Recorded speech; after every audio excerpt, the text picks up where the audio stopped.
now to Washington, where the US president is hosting leaders from 5 African countries to discuss what's been described as commercial opportunities.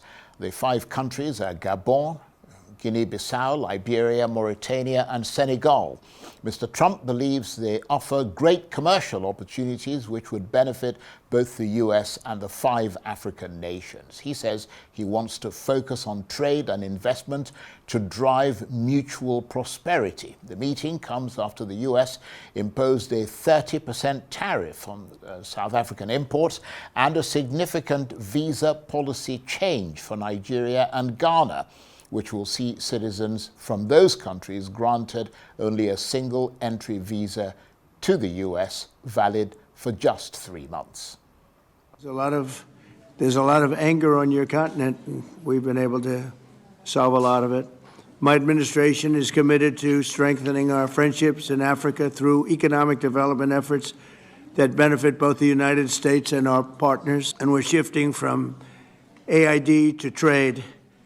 We had AID, or aid as we sometimes call it, right to trade, and trade seems to be a foundation that I've been able to settle a lot of these disputes. We have closed the USAID group to eliminate waste, fraud, and abuse, which was tremendous waste, fraud, and abuse. And we're working tirelessly to forge new economic opportunities involving both the United States and many African nations. There's great economic potential in Africa, like few other places in many ways. In the long run, this will be far more effective and sustainable and beneficial than anything else that we can be doing together. So perhaps an investment could be made in a golf course in Senegal.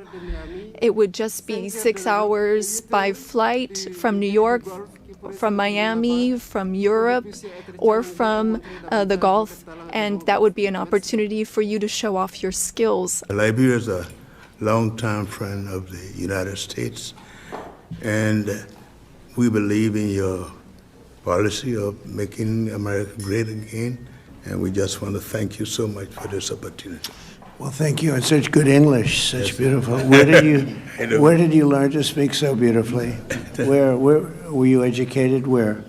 Yes, sir. In Liberia. Yes, sir. Well, that's very interesting. It's beautiful English. Sure. I have people at this table can't speak nearly as well. Donald Trump with the leaders of those 5 African countries. Well, for more on this, I'm joined now in the studio by the African Affairs analyst, Professor Tunde Esan, who is also a professor of international relations with a focus on the history of African elections and democratic developments on the continent and beyond. He's been following events in Washington from here in Abuja. Good to see you, Prof. Thank you for coming in. Good to see you, Charles. You know, one thing that strikes me when I look at that, one feels almost insulted that you've got a bunch of 5 African leaders just called together, to sort of little kids in a boarding school to come and listen to the prefect tell them what needs to be done. I mean, you're not going to see Donald Trump calling Asian countries, 5 of them together, or even Latin American countries. What's your reaction to this? There are 2 ways to look at this. When you look at Donald Trump, his attitude, his policies, his engagement with other parts of the world has always been transactional. And at every point in time, sometimes he values prestige over other factors. You understand? In this case, maybe out of the fact that BRICS is meeting, and I want to show power, and maybe I can have some few countries to come. But at the same time, we should not forget that even despite the fact that all these, the usual protocols may be ignored, they are African countries, they are countries, and some of them even feel good and feel privileged, and they feel that, look, they have a lot to gain by engaging by the engagement with America. Right. Well, that's a good point, and I'm going to come back to that in a minute. But all these countries are rich in resources, which is not unique, but they are rich in resources that are strategic to the US. Not only oil, but things like manganese, uranium, iron ore, gold, and rare earth elements. So they're important to the US in that sense. Yes, they're very important. when you look at it, like I said, it's a game of power, commanding position in the world affairs, particularly when China seems to be the major partner in Africa. It is, not even seems. Out of about 54 countries in Africa, China has an edge over US in 52 of those countries. So the US is at the backside. But then you might fault Donald Trump attitude because the big five, none of them are invited. South Africa, Nigeria, Egypt, Ethiopia was not there. Neither was Algeria there. So there is a problem there. On what basis are you going to talk about trade interests without any of these countries and be talking to Guinea-Bissau, Liberia, and of course Gabon, Senegal, and Liberia? Well, the basis is purely, and that's a good point you raise. Yeah. I mean, the basis is purely from an American perspective. Yeah. That what they want are these strategic rare earth elements yeah. which America needs. Yeah. I mean, that's really it. Yes, no doubt about that. And they feel that, look, they need countries where it might be a little bit easier to negotiate with, as it were. Let's put the case of Gabon, a very rich, huge country on the southern coast of Africa and the Central African region, and the second largest producer of manganese, which is very, very important, and literally, the major product for producing stainless steel, and of course, lithium. They have it in abundance. Another product which is very important in producing batteries, the rare earth materials we are talking about. And of course, Mauritania. You understand, Mauritania has a huge landmass of over 1 million square kilometers, with literally about the lowest number of people per square kilometers in Africa. You understand, they are less than 10 million people. And of course, you will be thinking about what is important. What's the importance of this? It is important for those for people talking about green energy. You understand? It has now become, it is fast becoming a laboratory for experimenting and testing wind energy. You understand? And the solar energy. So those are critical elements that you might be looking at. Yes. And which America might be considering above other factors, in addition to prestige, like I said. Yes. And of course, African nations when others are in BRICS. Yeah. and of course, those other factors that you touched on briefly are also strategic in the sense that there is a vacuum left by the weakening presence of the French in the Sahel region. And it looks like the US is keen to fill that gap because, as you mentioned, the alternative is the Chinese and possibly the Russians stepping up their economic and geopolitical presence to fill that gap.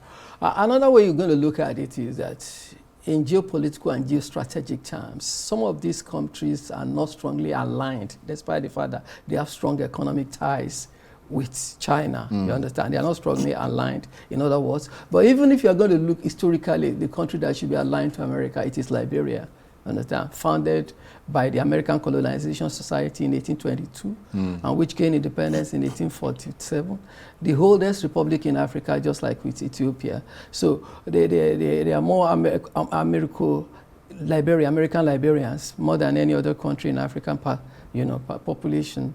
And when you look at it, so not only for historical reasons, that's one of the reasons why they included Liberia, why Trump included Liberia. Yeah, that's a good point. For historical reasons, that this and older, like we can be sure. We Yes, you can trust them. We can trust them. In addition to the rare earth materials that has just been discovered in some parts of Liberia. You made the point earlier that Mr. Trump seems to be ignoring the bigger countries such as Nigeria. Yes. I mean, is that a strategic choice driven perhaps by the fact that when you start with the smaller countries and you set the terms of economic engagement with those countries, you apply more pressure on the larger countries to accept the terms, essentially, that the US is putting on the table? Yes. That's what you call geopolitical strategy, as it were, and geostrategic engagements that, look, if you can have a strong hold and bilateral engagement, particularly economic engagement with some countries, other countries might have to step up and see what can be done, particularly when you have huge investment potential, at least from America, as it were, you understand, in key areas. And of course, they have the finance and the leverage in international affairs. So it sends the right message, some of the big players, as it were. And so these 5 countries that the US has invited to Washington, what are they going to get in return beyond the huge domestic boost to their names, their governance style, their political standing, and the huge assertion to their statesmanship at the national and continental level? It's huge. The GDP of Liberia is less than $5 billion, understand? The GDP of some of these countries are just literally, they are just on the average of about, for example, Mauritania is about $9 to $10 billion. So when you have a country that might invest about $2 billion, $3 billion, that's huge. Yes. It is not just about running around for prestige or anything. It's a huge opportunity. Although for a country like Senegal, it has been literally of recent, it has been one of the countries in Africa, playing at a big level. Yes, it is. Early this year, the Prime Minister was in China, was received by the President of China. Understand? To a large extent, Gabon too is literally pulling its weight. But for the others, even at that, Senegal needs such big players like America. But like you rightly said, with the exit of French and the diminishing relationship and engagement between French West African countries and France, as it were, they might be looking outside of, I noticed the Liberian president was responding to Trump, calling him sir continuously. He just made me want to go to the bathroom and puke. Yeah. But, all this, of course, is coming on the back of Mr. Trump disrupting all international trade relations and is now in the process of reconstructing those trade relations on terms that are supposed to be favorable to the US, the so-called America First approach. And presumably this is all part of that strategy. Yes. Look at it. When you look at Trump policies, it belies the traditional engagement and approach that we have known about America since the end of the Second World War, you understand? For example, most of the engagement is bothered on what exactly are we going to do, particularly concerning immigration. When he was there in 2018, in his first time, remember when they're talking about immigrants, he said some of these immigrants are from shithole countries, referring to Africa. So the use of language might not be diplomatic, might not be very, very well, he seems to have learned his lessons now. He's not using that kind of language but anymore. It is not far from that, particularly when you talk about the way you referred to the president of Liberia. And you equally talked about the president of Liberia being unnecessarily, yeah, very too deferential. Too differential to Trump. You might not blame him. Some of these countries are small, very small relatively, and for the first time it might be a huge opportunity. You understand that they may be looking at, but it equally tells you, because if you know the history of Africa, that look, what will somebody like some of the early statesmen in Africa, you understand, how will they be feeling? How will Mandela be feeling? What will be going through his mind if he were to be alive, seeing the subservience attitude and approach of some of the Nkrumah, Kenneth Kaunda, what would they be thinking about? Very good point. It belies some of the understandings that I know of international relations, African engagement that spanned over 60 years. But be that as it may, this is where we are, and we have to accept it.